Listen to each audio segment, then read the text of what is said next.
Hi, everybody. I'm Candid Frank. He's David Morasuti, and this is CFL Football Talk. And, I guess, first of all, as usual, thanks for doing this. Thank you. Thank you for having me. And so here we sit, David. We had a conversation about the next commissioner. It's not anything other than obvious after the commissioner they had, whose background was a player, which is no small factor, right? Mm-hmm. And we saw what he did. He tried internationalizing the game. He made a few small. He swung for the fence and he hit a single, basically. You know, with the extra group of players now we have the internationals, right? Long to go with the nationals and of course the U.S. players. So it didn't quite work out. The international, our CFL footprint in the world hasn't really panned out the way he'd hoped. And as a player, I think he appreciated the rules of the game. Safety is something he did a great job in, at least from the perspective that I'm sitting at here today, knowing what it was before he arrived. He survived a CBA. He survived the pandemic. Survival, I don't think, can be defined as he did a great job with the pandemic. There are lots of questions as to, was there money on the table that he could have acquired and didn't? Was it never there? Was it ever going to be there? That's debatable. And we can do that here. We can debate that here today. And finally, the game itself, the rules have been, under his watch, the game is a much better game to watch than it was when he originally came. That's my synopsis in short of the impacts of Randy Ambrosie and his tenure as the CFL commissioner. I think when you look at his tenure, and we kind of talked about it a bit when it was announced that he wasn't going to be returning. I think the game is at, a good level in terms of the play on the field. I think that was a big one. Getting the ownerships as best situated as they could. Right. I think every team. Well, the only two teams that don't have singular ownership are Saskatchewan and Winnipeg. Those are the two teams that, in a way, hadn't really been an issue in terms of, bringing in money and revenue. But getting Edmonton, that was a big one. Montreal. I mean, Montreal and BC were the big wins for Randy Ambrosie, I think. Toronto was. I'm trying to remember. They were partially involved because they weren't totally involved. Rogers wasn't part of ownership when Randy came to the Canadian Football League. When did Randy? I'm just trying to remember when exactly Randy came. I want to say you're right, because MLSE came just right after the Argos had won the Grey Cup, end of 2017. They came in at 15. Not MLSE. TSN and Bell came in at 15, and then 20. No, it was roughly around the same time. I think it was roughly around the same time. I don't think it was probably the old commissioner that sought out the ownership stuff. But I mean the whole change of ownership for Toronto really did start in 2015. So I look at it as Montreal, big win. BC, big win. Edmonton, we'll wait and see. That's still relatively new. The big one for me that he didn't get done, and I think the pandemic obviously took away the momentum, was the 10th team. Yeah. Because the 10th team would have made things a lot easier for scheduling, for the balance of the two conferences, right? I think there was just so much that that would have done, and kind of just speak to where the current situation of the CFL. It's at one point to get the teams, get ownership to buy into these teams, but these teams already kind of gotten a pretty good lead, right? You're buying something that's already established. To start from fresh, that's very tough to make, because there's a lot of immediate investment, stadium, upfront costs, hiring a bunch of people. It's different than when you take over a team, and yes, you're paying for things, but everything is established. Everything, the groundwork has already been done. The roots are there. So, like, for me, there was two things he didn't accomplish. That was to get in the 10th team and the idea to align with the XFL. Or some sort of alignment. Yeah, some whatever alignment that might have looked like. And that's a good news, bad news thing, right? That isn't exactly something that we know would have been successful if it even happened. So, because we've tried that, we've witnessed expansion into the U.S. It isn't pretty. But to your point of ownership, I want to drill down on that. That not only did he bring those two teams in, he took over the Montreal Alouettes for a little while, but didn't hold on to it for a very long time. We've seen in the history of the Canadian Football League where you have an owner of BC also owns the Toronto Argonauts, and that lasted for years. Yeah. So, he was able to find good ownership. And really every new ownership that came in, I believe, if memory serves me correctly, wasn't a failure, was a success. Every change, if he had any say on who the ownership is in relation to any other commissioner, he didn't strike out, and I think he hit a couple of home runs, like you said. So he had a good day at the plate when it comes to ownership, a really good day. So ownership and the game. And that in itself, to me, David, I know it's really easy to criticize the commissioner, and we hear a lot of criticism. But maybe, unfortunately, people tend to bury the lead. The lead is, are there two factors that are more important to the Canadian Football League and any league for that matter? Any league, ownership and the game. Is there anything else, David, that's more important to that? Obviously, money is a thing, right? No doubt about it. But where I think a commissioner and the league can control and not make a mistake, and need not to make a mistake, is in the game and how it's played, and ownership. Because if they have those two things, the money part has a chance.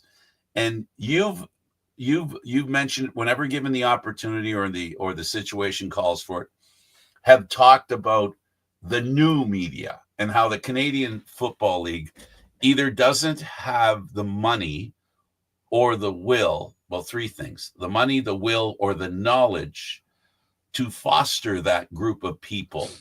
And it just coincidentally is those are the people that you want that are younger, because that's what we're talking about here. When we talk about new media, we're talking about the CFL getting into the younger market. Yeah. Well, getting into the younger market, but also getting into a little more relevance, right? And it's been established how good of a Canadian product it is, especially for the TV audience, and the numbers do back it up. But if you're going to try to get to those other platforms, it's not enough to say we got people watching on TV. They're going to say, what's your digital outreach like? Are you able to gravitate towards, as you said, the younger audience? Are you able to get to where most sports leagues are trying to get? NHL was streaming, NFL was streaming, NBA has done streaming, right? There's opportunities there, but the thing is, they're not going to do it for a local product. There's got to be a bit of an appeal to a wider audience. And there's a roadmap as well, because other people have done it. So it's not like the CFL doesn't have to reinvent the wheel. They just can check out what the wheels that are out there. Well, that's it, right? I think I see this as, and we haven't even talked about what the new commission. We haven't even heard from the new commissioner really. From Well, all that's a good segue for me. right. We've got what he said. May I interrupt you just Go for the right sake ahead. of doing what you're suggesting? What we have from the commissioner is this partial. I'll call it a partial statement, more of an introduction in his own words. I am deeply humbled and proudly honored by this incredible opportunity, said Commissioner Johnson. Long before I worked with TSN and RDS to broadcast the CFL, I was a fan. Growing up, I sat with family and friends watching the legends of the game. I've loved working closely with the league, getting to know its stars, and being part of the most unforgettable celebration in Canadian sports, Grey Cup week. To think that I will present that iconic trophy to this year's winners in Winnipeg this November is a dream come true.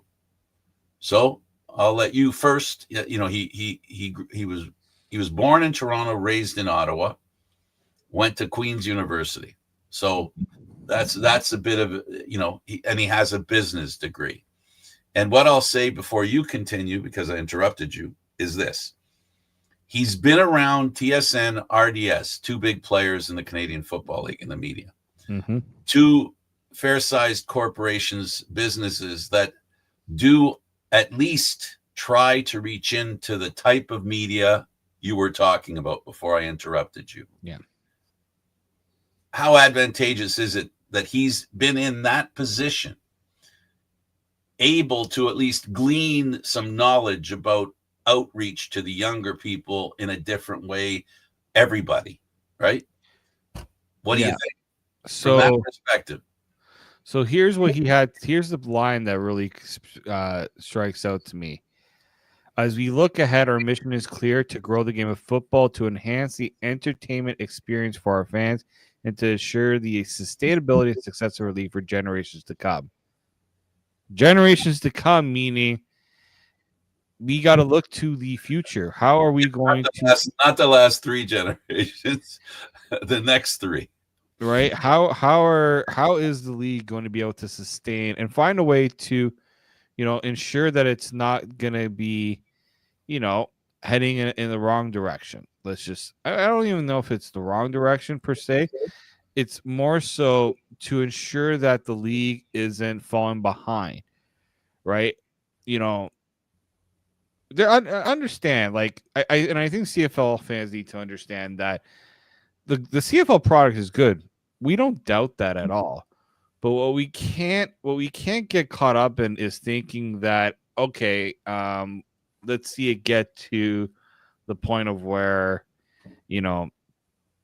the NHL, MLB, like you can't think on those levels because those sports, they're competing on a different scale. I think that's fair to say, but it doesn't mean that the league doesn't have areas where it can get better. There's certainly ways. I think it starts with relevancy, becomes a big one, right? It's relevant. This league is relevant in the cities that it does well in.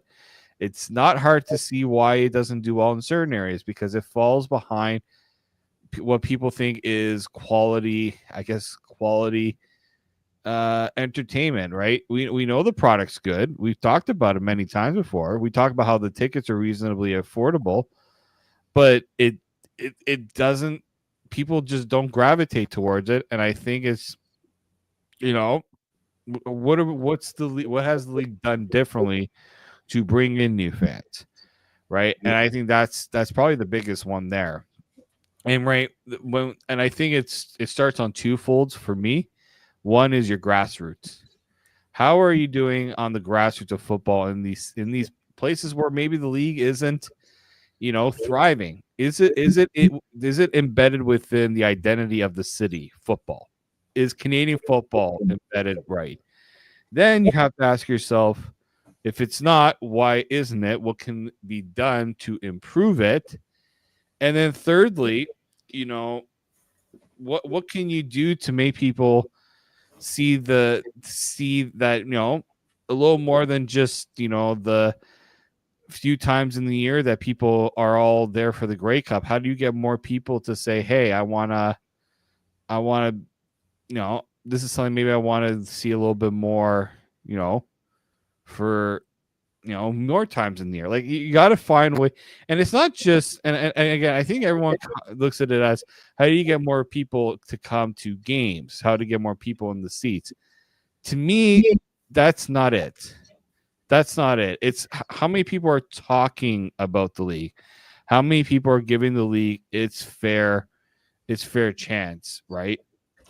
Putting some time into actually thinking about the league and talking about the pros and cons of the league, or even just, making it normal to talk about the CFL. Because Frank, you and I both know it's not. It's the league does not. The league, there's still people who, aren't shy about giving a shot against the league because, it's not seen as trendy in a lot of ways. All right, so I guess from what you said, to respond to what you said and add to what you said, essentially what we're looking for here is to find a commissioner that can ignite interest in the Canadian Football League from people outside the Canadian Football League, bring them in, and then have the ability to keep them interested once they see the game and be a part of it, not just at Grey Cup time, but in the regular season. And I think, as having listened to you in the past, I think this is something that I know we agree on because you brought it up, and that is to hold the interest in the game as long as you can during the year, even outside the regular season, and what you do to maintain that interest and grow that interest.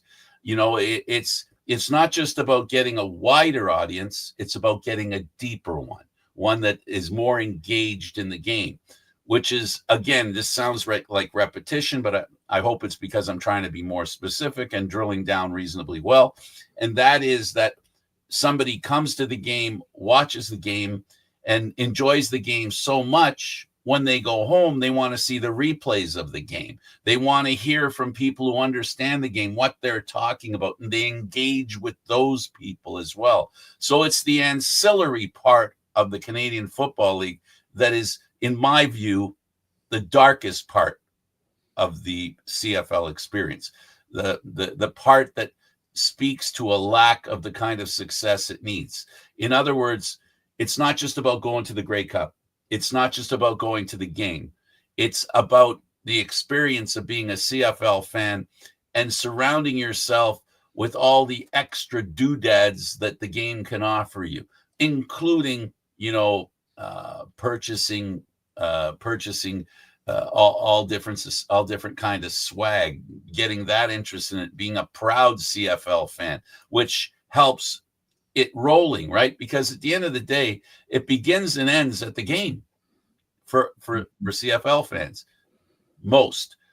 How do we create the kind of dedication, loyalty, and interest, the two teams that you mentioned, Saskatchewan, Winnipeg, the interest that they have? We have an example existing today. We have not necessarily a template, but we do have a path in what the BC Lions were doing. It would have helped if the team would have done better. But under the circumstances, we saw a glimmer of hope where a new ownership came in with a new kind of energy to raise the interest of the game, not just the game that's played, but the game and what it represents. I think you touch on a lot of good things there. I think you can't. I guess the big thing, we were at the CFL Awards where they recognized that person from the Lions front office who played a big part in the engagement that this team gets, and we saw it even with the owner when we got a chance to talk to the owner. The amount of investment that team puts in to bring fans in, to bring them to games, to get them to come to games. Like, it's that's the big, in my opinion, that's the big step that every team needs to make. What are you doing to make the game accessible, right? Are you finding ways to provide, promotion, not just promotion, but promotion that people see as a good deal, as a good value. You know, they had in Toronto last year, there was a big opportunity with the Blue Jays not doing so well, and ticket prices going up a bit, that maybe you could go and get some of those fans to come to Argo games instead. It's tough because the Jays have kind of owned the summer landscape for a bit. Even TFC has had that struggle too. Toronto, the Argos have going for them right now, success. They're not a team that's struggling to win. They're not a team that's struggling to put together, respectable seasons. They've gotten the competition part down, which they didn't have for years. Now, what the team has got going on, we talked about it at length in the last show, the World Cup. The change is going to be made during the World Cup to help maybe, get liven up BMO Field a little bit. I think that's a big one there. But yeah, if I'm the commissioner right now, I think his goal is how do I sell this game on other platforms? How do I get more people invested? And also, how do I convince the owners to invest? That's the commissioner's big job. Yeah. Right? That's a big one there. One consistent situation that has been reported on repeatedly, broadly, really, has been the fact that all 9 ownership groups cannot get on the same page. And the challenge there is clear.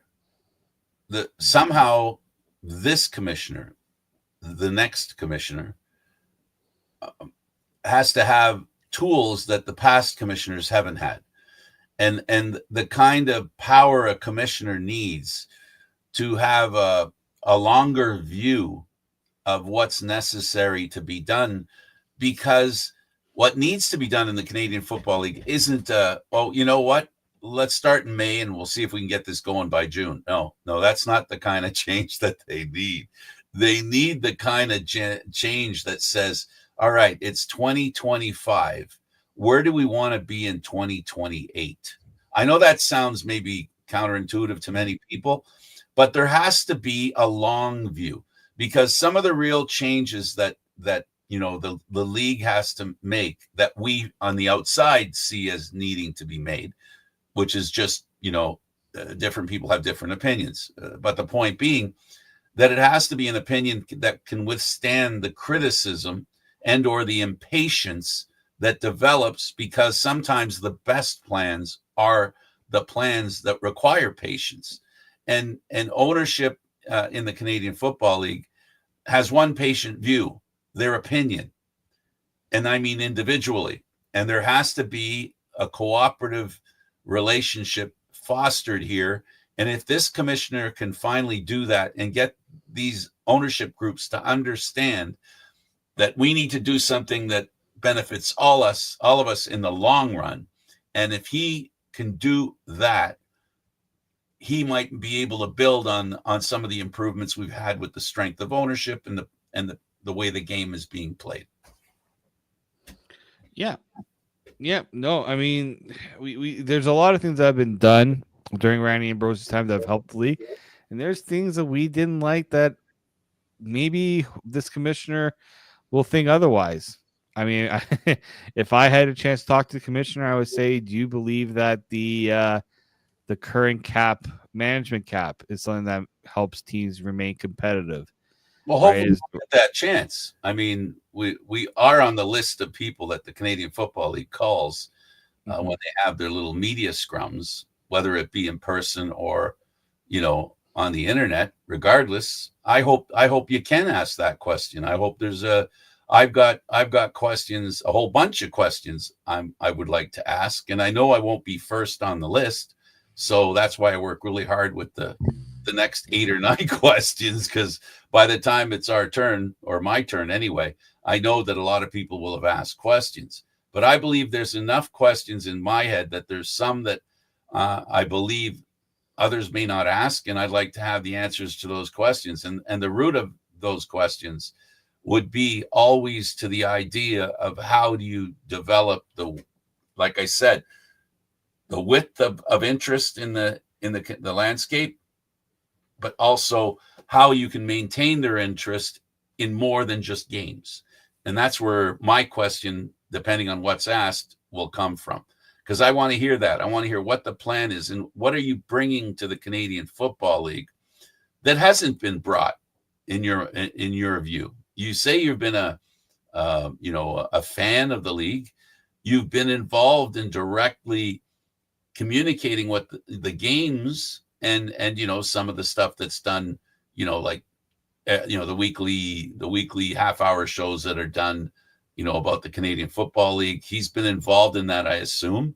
So, what have you learned from your position and seen from the Canadian Football League? What are the gaps that you see need to be filled? That's what I want to know. That will increase the interest and lower the average age of Canadian Football League generation. The big talk about the new commissioner, and everyone's been saying the next Canadian TV deal, the next Canadian TV deal, how important that is, and how important the TV deal is. And I'm like, why are we so stuck on to the TV being the big priority? I get it. That's going to draw in a lot of your revenue. That's a big revenue item for this league. It has been ever since TSN and the CFL have been partners. But what are you doing outside of the TV deal to grow your league, to grow your fan base, to grow your audience? That's what I would ask the commissioner.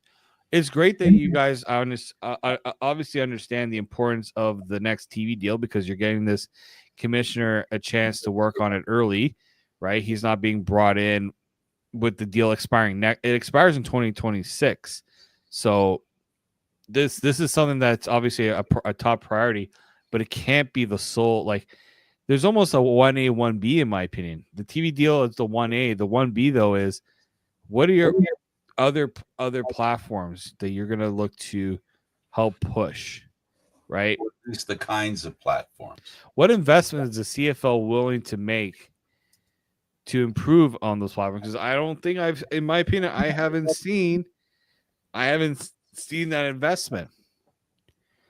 I haven't seen that investment from the league in those other platforms. You hear a lot about Genius and what they were going to do and this and that.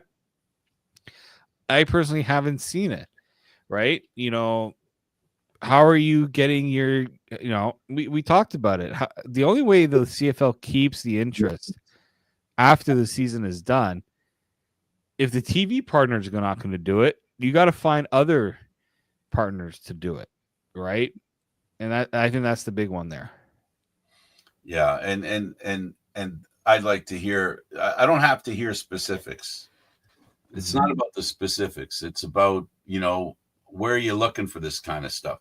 The other thing that I don't even know where it sits. The betting group that the CFL got involved in. I haven't heard a word from them recently. Are they still involved with the Canadian Football League? Is that an avenue that hasn't been explored but has its upside? We don't even know that, David. I don't know. Do you? I don't know. There's partnerships, is another thing to consider. What kind of partnerships does this commissioner think the CFL should be involved in?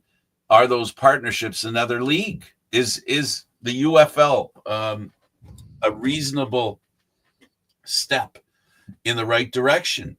And this is where the commissioner of the day, I think, has to look and has to figure out a way to be able to either have all the teams agree to go in the same direction, or at least have the teams that don't think it's a great idea don't work towards undoing it, but at least are willing to at least be a passenger in giving it a chance to develop. Whatever these new partnerships are, whatever these new ideas are, at the end of the day, David, I think that's the first step. That if we hear that there are teams who don't really agree with what they're planning on doing, but are willing to sit back and take notes and make an honest effort in looking into a new idea and not torpedoing it because it doesn't fit into their little square, and I say that on purpose because I'm setting up using the words looking outside the box, right? Because essentially the CFL is a box. Now we don't know, we can't here assume that they've created the box and have decided to stay in the box, or is it circumstances that have put them in that box, and how can they go outside that box? That's the key thing. In a way, this is the same thing we've been saying, right? It's about how you think and how you think about making the kind of change that can grow the game, not just a little, but exponentially. Because that's the kind of talk that you're bringing forward. If someone figures out the Rubik's Cube of streaming and reaching the 20-plus-year-olds on the internet that don't watch television but will watch Canadian Football League, know where to find it, will watch it, will be dedicated to it, and watch everything else, all the ancillary stuff that happens outside of the game and the game broadcast. That, to me, is the challenge of this next commissioner. Yeah. And it'll be a big challenge for him for sure. And again, I know we've seen what we've seen in the in this press releases, but I would love the chance to be able to ask him some of these things. I like to be able to hear him talk about these things, even if we don't get a chance to ask him. I'm hoping that this new commissioner is also not just going to be, I wouldn't say ducking the media, but also like make himself a little more available to talk, right? Have a news conference, have some more. I suspect Randy didn't willingly not talk to people. I think there was a bit of, shh, be quiet.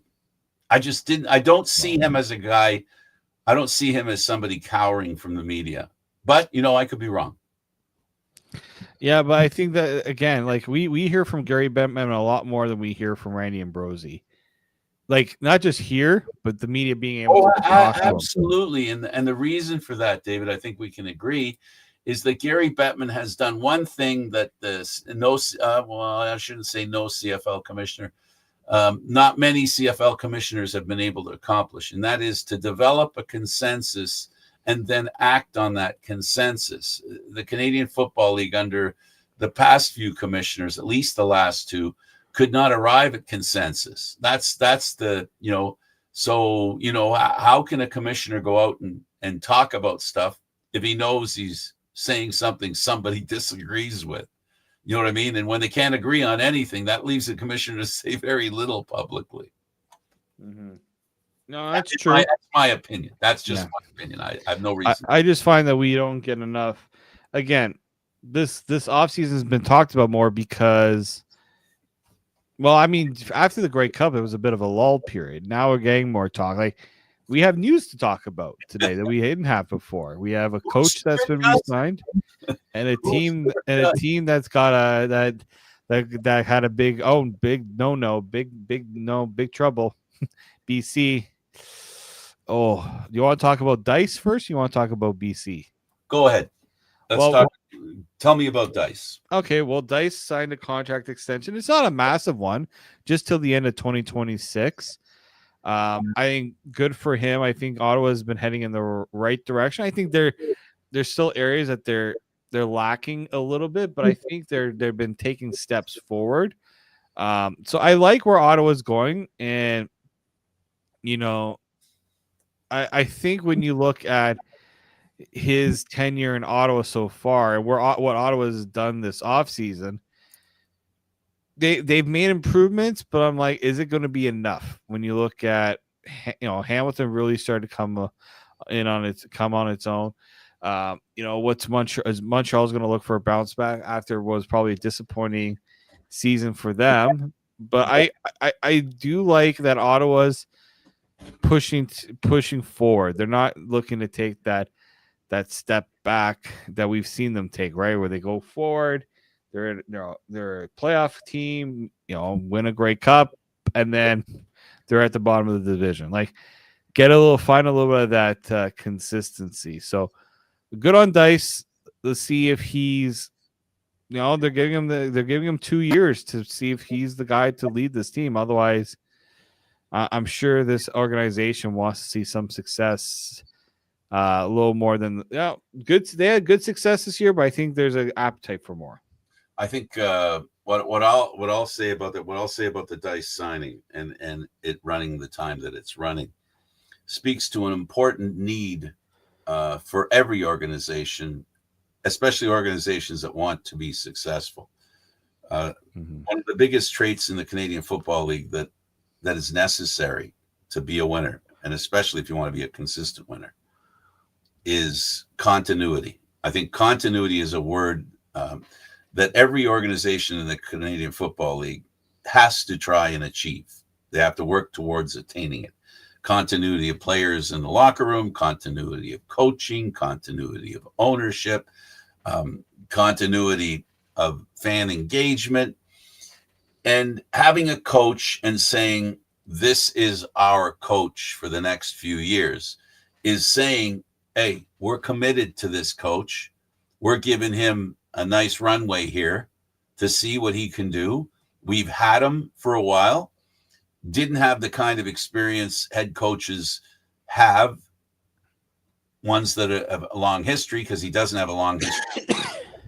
So now he's been around for a while. We think we see the promise of a head coach who could, let's face it, bring us a Grey Cup. You're not signing him for 2 years just to see, if he can get in the playoffs. This is the kind of runway that says we need to see results.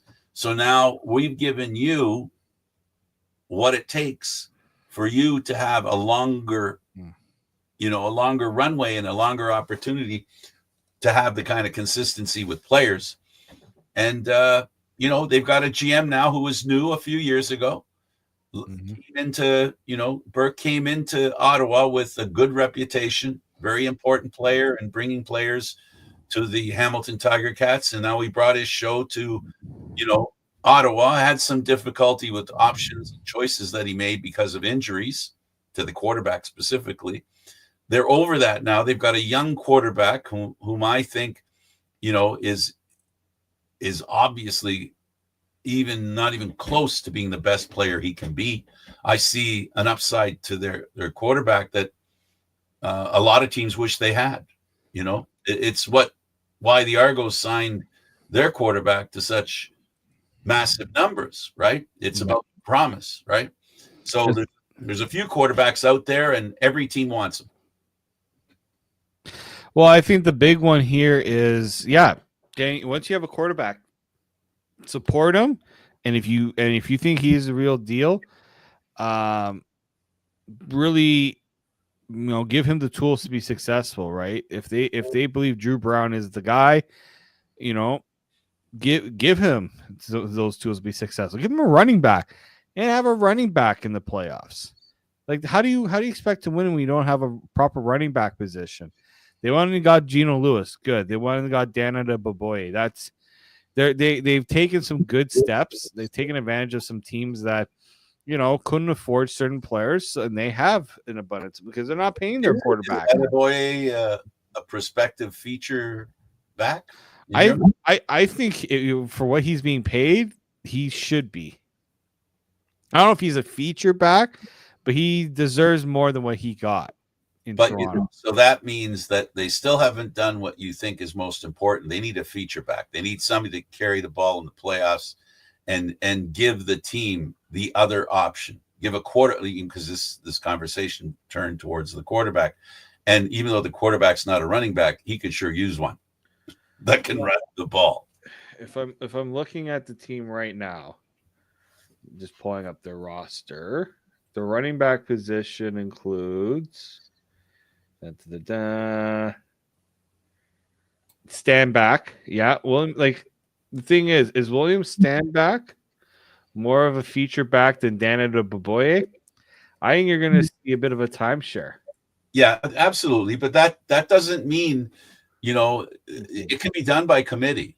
The Argos won, they won a Grey Cup with a feature one. right? Mm-hmm. But it's not like they were strayed away from any other running backs. They had a platoon there. They had 3-4 running backs that they were throwing out there.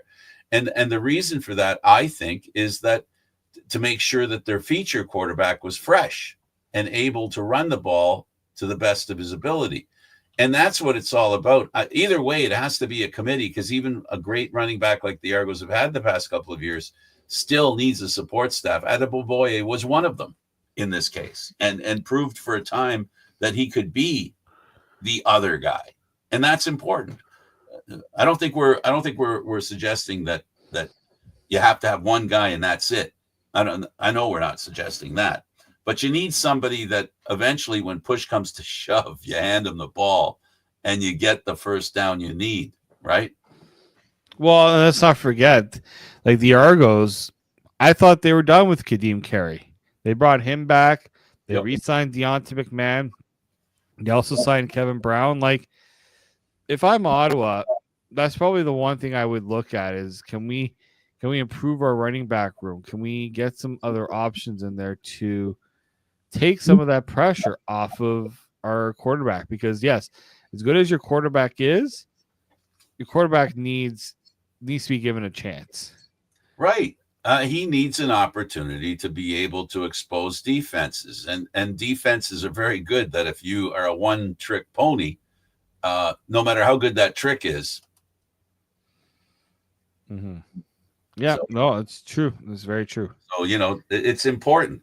So I think he's the topic was the new and improved head coach of the Ottawa Red Blacks. I think he earned the trust of the general manager and the rest of the organization, and the players for that matter. I think that's a primary requirement in coaching in the Canadian Football League, because there are so many players in that locker room, so many personalities. There are so many units. The head coach, while one of many, is the guy that stirs the drink in the locker room, in my opinion. So what he does and who he has working with him is very important. His ability to, select good people that can strengthen his weaknesses and also flesh out the full requirement of a football team to be successful, as full as it can be under every circumstance. The GM's the guy that's got to have the coach and work with the coach to figure out what the best template for a championship team is. And that's the key. In Toronto and Winnipeg, Montreal for a short time, those relationships were fruitful and victories were had because of that. It's about the organization, of which the coach, general manager, and basically the assistant coaches and the people hired are the reason why people win Grey Cups. And that's what Ottawa's hoping here with their head coach. We'll see if they shore up what we see as weaknesses. They may have solutions that we don't even know who they are, David. As you know, the beauty of the Canadian Football League is overnight stars exist aplenty. No, for sure. And you talk about Grey Cups and want to push for a Grey Cup. Oh, BC. That was a costly miss, huh, Frank? Oh, and they spent a lot of money to make that to fail. They spent a lot of money to fail. They were the team who went the most over the cap. And it's no coincidence. Not only going over the cap, but how much they had to pay after going over the cap. No kidding. They weren't the only team that went over the cap. 4 teams did. BC, Toronto, Saskatchewan, Ottawa. But Toronto was like, how much? Toronto was 87,000. BC, 340. Okay, we'll round up 348,000. And they got fined, if I'm not mistaken. They had 2 draft picks. They lost 2 draft picks. 2 draft picks, but it was also money, the extra fines on top of that. Like, man, I really feel. I mean, now you know why the owner pushed to make those changes, because it's not like he didn't give him the tools to win. Yeah. And look, I think it was important for the league to do that. You know, the $350,000 is not that's not a drop in the bucket. That's significant for a CFL team. Total cap is under 6 million. Yeah. So Total cap.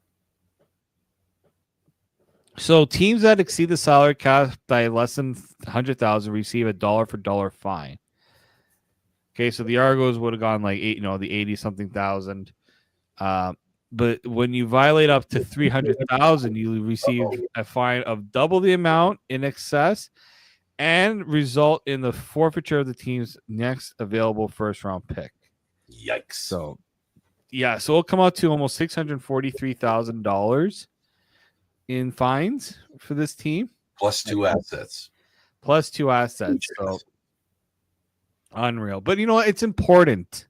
I'm not going to feel sorry for BC because they had the Grey Cup every year that a team has the Grey Cup. It's almost guaranteed they're going to go. I'm sure they made quite a bit of money off the Grey Cup too. Yeah. But, well, not as much as they would have made in the past, because now the league and the league benefits and other teams benefit no matter where the Grey Cup goes. But you need to maintain some level of competitive, I wouldn't say dignity, but understanding that you can't just be telling teams, yeah, no, you're hosting the Grey Cup, go nuts.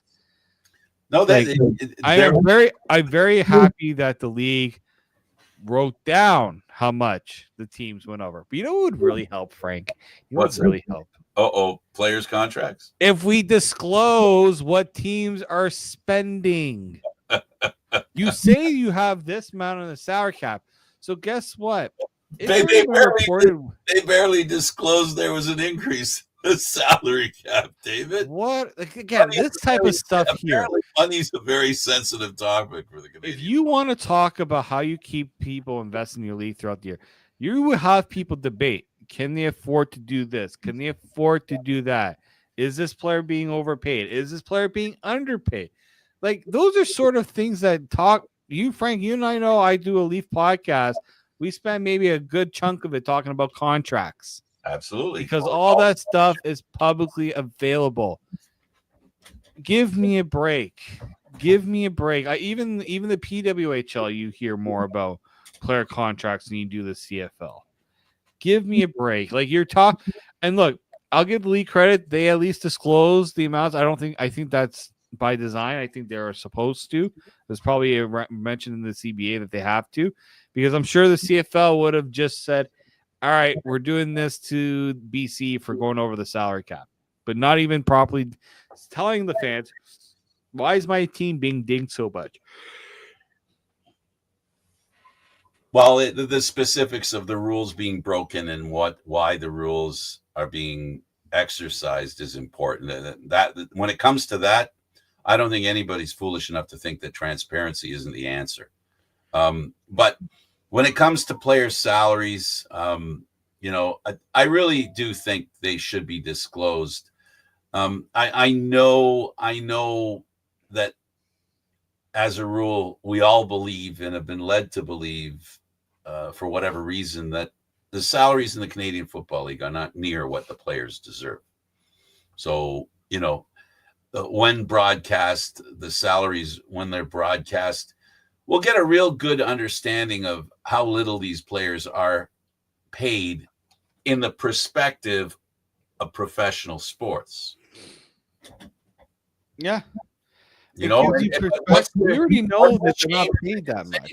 What's the shame in letting us know? I mean, I understand. And the reason why a lot of teams were upset with the salary cap announcement after free agency started, the reason was simple. Is now you got players going, I think you played me for a sucker. Whether they did or whether they didn't, it still adds up to that. Like, if I'm a player, I would be very pissed to know that the team had more money to get, and meanwhile the team is telling me, listen, the cap is only this much, and we're looking at you as a percentage of the amount. We need to spread the money around. We only have X amount of dollars. Well, it turns out it's X plus Y, right? And that's not a good feeling if you're a player. Hopefully that'll never happen again, because that was wrong. That, David, I think we both agree that was wrong. That should never happen again. The cap, if it's going to be adjusted, I think should be discussed at the immediate. I think almost it should be considered immediately after the Grey Cup's awarded. Grey Cup, do a Grey Cup week. The NHL has their board of governors meetings, and they usually get that number out before. And if it isn't a number, I congratulate the National Hockey League, or the reporters that are reporting on the National Hockey League, who already were talking about there's going to be a salary cap bump. It's going to be about this much. You don't have to be specific, but you can tell the fans and everybody. And, it's a good feeling, right? Look at how great the Canadian Football League somehow has to figure out a way to get in that same lane the National Hockey League was in. Impossible, really, but I'll still say it anyway. The National Hockey League tried something new that they hadn't done in years. They had the Four Nations Cup. They tried something new. They basically said, okay, we're whether the media did it or whether they threw out the little carrot saying, well, the cap's going to go up. We know the impact those two things had on the National Hockey League after they happened, or after the word got out, right? I mean, the positive spin on the National Hockey League, it at least 10, 20 fold. The positivity, if there was a positivity rating that somebody did, the positivity rating would have jumped on the National Hockey League. And why I said that the Canadian Football League should learn for that, is there something they can do to ignite interest in the Canadian Football League? Is it an all-star game? I don't know. It's some sort of exhibition game? I don't know. Maybe an exhibition game. Again, this is just me thinking stupid without really figuring out if it's possible. Mm-hmm. Maybe they can't be part of a league thing with another league. Maybe they can't combine with another league. But what's to stop an exhibition game of the best players in the UFL against the best players in the Canadian Football League? Why not pick the two teams that played in the championship game? Exactly. And have an exhibition game. It's about sparking interest. That's what it's about. That's what I say about the lesson that we can learn for those of us that have followed the National Hockey League closely, that those were two things that really, really goosed up the interest in the National Hockey League, put the game in people's lips. Even silly things like 3 fights in 9 seconds. It went viral, literally, figuratively, in every way possible. This is what the Canadian Football League has to do. This is what the new commissioners, if I can wrap this show up by giving going back to the commissioner that's been hired and former TSN guy Stuart Johnston. That's what has to happen. Somehow that has to be his goal. Yeah, no, I totally agree. You got to find ways to make, don't be afraid to be a little innovative. Don't be afraid to try something new. If it, I understand Randy Ambrosie did that with the global draft, but I'll commend him for trying. Didn't work because maybe they didn't give it the proper. How do I put it? It didn't get the correct push. It wasn't a tush push. It was like a push on one side. It wasn't 100%. Not everybody bought into it, so it wasn't a unified front, which is what they need for these ideas. That it's again. Oh, I said you'd have the last word. No, but I think you're right, Frank. No, go ahead, say it. No, the commissioner needs to be able to make decisions, and the owners need to say, I'm going to bite my tongue right now, and let's just see, at least give it a chance to see if it has any life, if there's anything positive that can come from it, instead of going, nope, don't like that idea. It doesn't work within the framework of how our organization works. That's a waste of money in our part. That's a waste of effort in our opinion. There has to be an openness, because the owners want to make more money. They want to make their teams more valuable. Well, you're going to have to be more open to the ideas that may bring that forward and bring that to life. That's and to me, this is an opportunity. It's a sad day that Randy Ambrosie no longer the commissioner, right? Oh, sorry for Randy. Gee, too bad he can't carry on. Well, that's not what matters anymore. Randy now is in the history books. We have a new commissioner. What have we learned from past commissioner experiences? The major one is let him lead you. That's what I say to the owners. Let him lead you. Exactly. No, for sure. And he does come from a place that understands media, clearly. Yes, he does. Right? And when we talk about media, again, we're talking about reaching 2 generations younger than we have right now. That's what we're talking about. We're talking about bringing in the generations that are not involved in the Canadian Football League to the degree that they need to be involved to make this league successful. And to the owner's point, more valuable. To the players' point, we talked about those players, what they give and what they get paid. There's no equity there. It's an equal.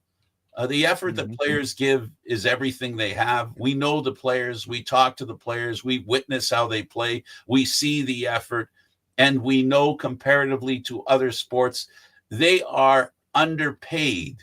And that's not to blame the Canadian Football League. That's not to blame the owners. That's just the state that they're in my opinion.